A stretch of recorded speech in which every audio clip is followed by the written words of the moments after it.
Hello guys, I welcome to all of you in my YouTube channel JRF वाले। So हम अपने इस channel में यूजी नेट के द्वारा जो भी नेट जेआरएफ एग्ज़ाम कंडक्ट कराया जाता है उसके मोस्ट इंपॉर्टेंट पीवाईक्यूज़ देखते हैं विद एक्सप्लेनेशन। और ये सारे पीवाईक्यूज़ आपको एग्ज़ाम में बहुत ज़्यादा हेल्पफुल रहेंगे। इसके पहले भी मैंने एक वीडियो डाली थी जो कि मैं आशा करता हूँ आप सभी लोगों ने वो देखी होगी। और मैं अपनी इस अगली नेक्स्ट वीडियो में कुछ और पीवाईक्यूज़ पे बात करूँगा और इसमें मैंने सिर्फ 5 पीवाईक्यूज़ लिए हैं। तो चलिए हम अपने इन पीवाईक्यूज़ को सॉल्व करते हैं विद एक्सप्लेनेशन। सो वीडियो को शुरू करते हैं। So the first question is identify the forms of social desirability bias. तो ये जो क्वेश्चन है ये हमारे रिसर्च एप्टीट्यूड का है। तो हमें इसमें बताना है कि जो सोशल डिज़ायरेबिलिटी बायस हैं उसमें उसके कौन कौन से फॉर्म होते हैं। तो अगर पहले हमें ये मालूम होना चाहिए कि सोशल डिज़ायरेबिलिटी बायस क्या होता है। तो ये एक रिसर्च का पार्ट है जिसमें जब आप किसी से रिसर्च में इंटरव्यू करते हो या क्वेश्चनर लेके जाते हो, जब भी वो आपको आंसर देता है तो उसमें वो कुछ ऐसे आंसर देगा जो कि पूरी तरीके से अप्रोप्रिएट नहीं होंगे। मतलब वो उस जगह को देख रहा होगा या फिर मतलब जो उस समय के हिसाब से सही उसको लगेंगे। उसके जो उसको सही आंसर देना चाहिए वो ना दे करके अपने उस क्वेश्चन के आंसर के लिए अपने ही ये आपके प्रति बायस हो जाएगा। तो उसे ही हम बोल देते हैं सोशल डिज़ायरेबिलिटी बायस।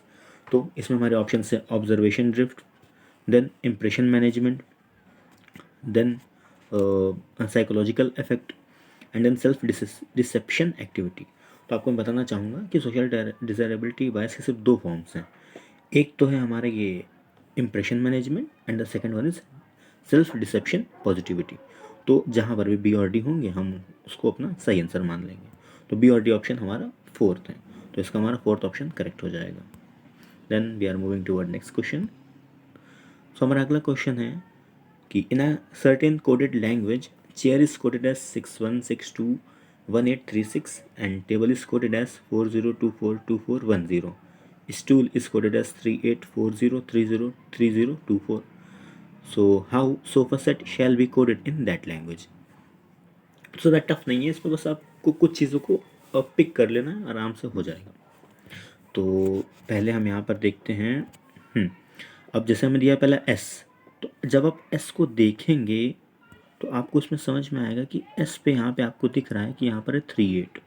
तो जहाँ पर भी 38 होगा आप उन दो ऑप्शंस को देखेंगे, बाकी के एलिमिनेट हो जाएंगे। एक तो ये एलिमिनेट हो गया, एक ये एलिमिनेट हो गया। तो एक 38 वाला ये, एक 38 वाला ये हो गया। देन आप ओ को देखिए और यहाँ पर जब थर्ड टर्म पे जाएंगे तो यहाँ पे आ रहा है 30।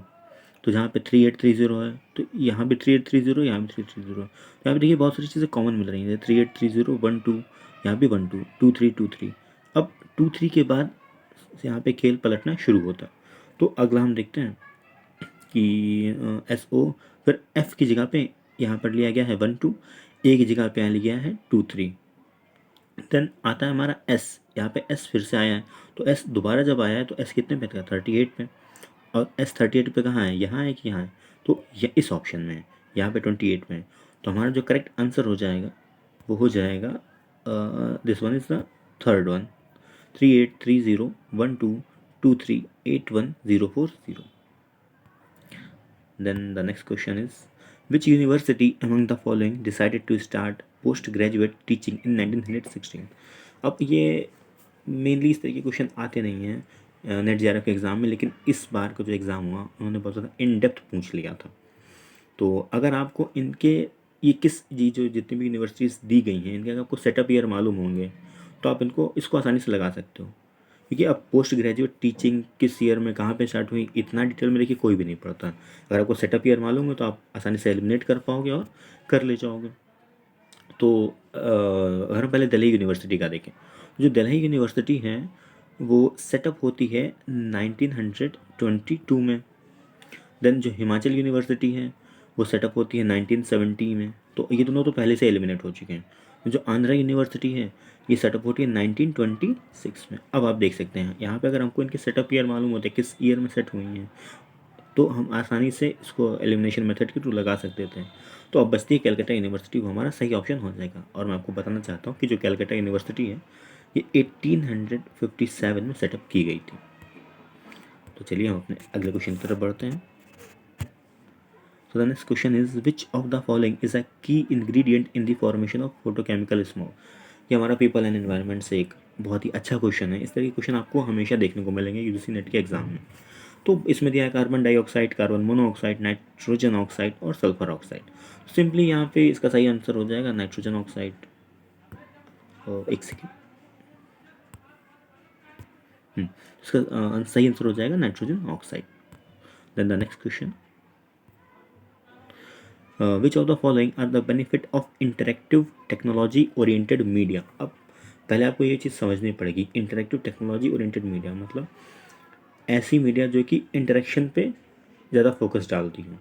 तो अब यहाँ पे हमारे ऑप्शंस दिए गए हैं, मास्टर स्लेव आर्किटेक्चर। अब देखिए आपको जब यहाँ पे दिया गया है कि इंटरेक्टिव एक पॉजिटिव टर्म है, अब यहाँ पे स्लेव आ रहा है, तो स्लेव से आप क्या, एक ये निगेटिव टर्म है तो उसको भूल ही जाइए, ठीक, ये एलिमिनेट हो गया।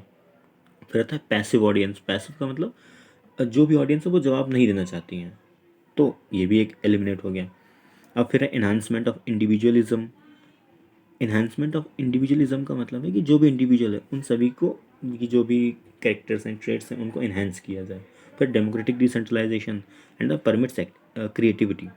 तो अगर हम देखें इंटरेक्टिव टेक्नोलॉजी ओरिएंटेड मीडिया के ये जो तीन यहाँ पे दिए गए हैं, ये तीन ऑप्शंस यहाँ पे सही होंगे। तो जहाँ पर भी सी डी होगा वो हमारा सही आंसर हो जाएगा। तो हमारा सी डी ऑप्शन थर्ड में सही है, तो हमारा थर्ड आंसर सही हो जाएगा। Okay, thank you everyone for watching. Please like, share and subscribe by JRF Wale. Thank you.